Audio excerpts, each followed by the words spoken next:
soleil, des températures dignes de l'été, le temps rêvé pour les vacanciers mais pas pour les agriculteurs ou les maraîchers. La terre est sèche, résultat, le travail est plus dur et les récoltes devraient être plus faibles, voire sacrifiées. Ici, au jardin du maraîcher, on constate déjà les dégâts. La roquette, la moutarde sont en fleurs que normalement ne devraient pas être en fleurs comme ça. Là, on a des températures comme en plein été. Ça pose problème parce que on peut plus les manger. Ça monte tout de suite en tiges, en fleurs. Nous, ce qu'on cherche, c'est que les feuilles dans ces plantes-là particulièrement.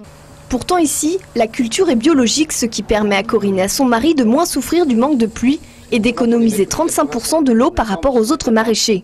Plusieurs techniques sont appliquées comme le paillage, l'utilisation de chanvre pour garder l'humidité ou le goutte à goutte pour arroser.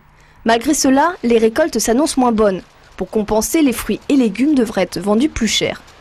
On va essayer d'augmenter les prix. Le problème, c'est que la crise économique est encore bien là et que si on augmente trop nos prix, les consommateurs ne pourront plus payer. Si les consommateurs ne peuvent plus payer, nous, on ne peut plus manger et on ne peut plus payer nos salariés. Donc, c'est le chat qui se mord la queue. J'aime pas trop l'expression, mais elle est assez réaliste.